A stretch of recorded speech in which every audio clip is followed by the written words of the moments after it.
मैंने और मेरे दोस्त विक्रम ने भांगड़ की कई कहानियां सुनी और लोगों के मुताबिक भांगड़ इंडिया की सबसे भयानक जगह है। वहां सूरज ढलने के बाद अंदर जाना मना है। कहते हैं उस किले में राजकुमारी रत्नावती रहती थी, जिसकी खूबसूरती के चर्चे दूर दूर तक थे। किले के पास एक सिन्हाई नाम का तांत्रिक रहता था, जो राजकुमारी की खूबसूरती का दीवाना हो गया था और किसी भी कीमत पर राजकुमारी को हासिल करना चाहता था। एक बार राजकुमारी अपने दोस्तों के साथ बाजार में इत्र खरीदने के लिए गई। उस तांत्रिक ने यह देखा और इत्र में काले जादू की मदद से ऐसा कुछ मिला दिया जिससे लगा कि राजकुमारी उसके वश में हो जाती। किसी नगरवासी को उसकी भनक लग गई और उसने राजकुमारी को जाकर यह सब बता दिया। यह सुनकर राजकुमारी ने वो इत्र की बोतल महल के बाहर फेंक दी और वो चट्टान पर जा गिरी। काले जादू के कारण वो चट्टान उस तांत्रिक की तरफ बढ़ी और उसे कुचल डाला। अपनी आखिरी सांसें लेते हुए उसने पूरे भांगड़ को एक श्राप दिया। भांगड़ अब कभी सुखी नहीं रह पाएगा। यहां मुसीबतें आती रहेंगी और सब मारे जाएंगे। उसके कुछ दिनों बाद मुगल योद्धाओं ने भांगड़ में घुसकर उस पर कब्जा कर लिया। उस लड़ाई में 10,000 लोग मारे गए, जिसमें कई औरतें और छोटे बच्चे भी थे। राजकुमारी रत्नावती को उन्हीं के कमरे में घुसकर मार दिया गया था।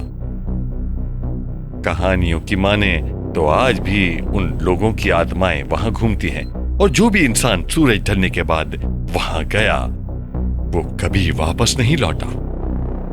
हमने सोचा कि हम भांगड़ जाकर पता लगाएं कि क्या सच में वो इतनी भयानक जगह है या ये सिर्फ एक कहानी है। करीब रात 8 बजे गार्ड को कुछ पैसे देकर हम अंदर घुस गए। अंदर घुसते ही कुछ ऐसा लग रहा था जैसे हवा रुक गई हो और एक अजीब सी घुटन हो रही थी। हमने किले के 1-2 चक्कर लगाए, लेकिन हमें कहीं कोई भूतिया नहीं मिला। मुझे एक जरूरी कॉल करनी थी और नेटवर्क के चक्कर में मैं किले के एक दूसरी तरफ चला गया। जैसे ही मैंने कॉल मिलाई तभी मुझे किसी लड़की की चीख सुनाई दी और मैं भागा भागा विक्रम के पास लौटा, पर वो वहां नहीं था।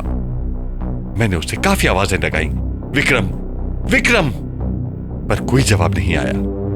तभी मुझे ऊपर के कमरे से एक ठम करके आवाज आई तो मैं उसकी तरफ दौड़ा। जैसे ही मैं सीढ़ियां चढ़ रहा था वैसे ही मुझे पायल की छन छन सुनाई दी और मुझे लगा कि मेरी साइड से कोई लड़की भागी। अब मुझे और ज्यादा डर लगने लगा था। मैं फिर चिल्लाया, विक्रम विक्रम। मैं महल का हर एक कमरा देख रहा था। तभी मुझे एक कमरे की खिड़की की तरफ विक्रम खड़ा दिखा और मेरी जान में थोड़ी सी जान आई। विक्रम, कहां था यार तू? चलो यहां से चलें, जल्दी चल, यहां से निकल, यहां से चल जल्दी।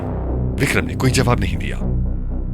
मैंने जैसे ही उसका हाथ पकड़ा वैसे ही मुझे पीछे के दरवाजे से विक्रम की आवाज सुनाई दी और जब मैंने देखा कि विक्रम तो अभी दरवाजे से आया है और मैंने जिसका हाथ पकड़ा है वो कोई और है, तो मेरी बुरी तरह हालत खराब हो गई।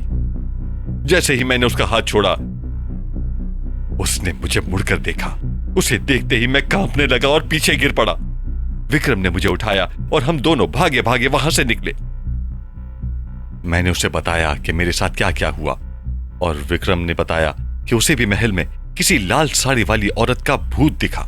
हम वहां से बचकर अपने घर तो आ गए, लेकिन उस घटना के बाद अब हम कभी भांगड़ की कहानियों को नजरअंदाज नहीं करते और न ही किसी को वहां जाने की सलाह देते हैं।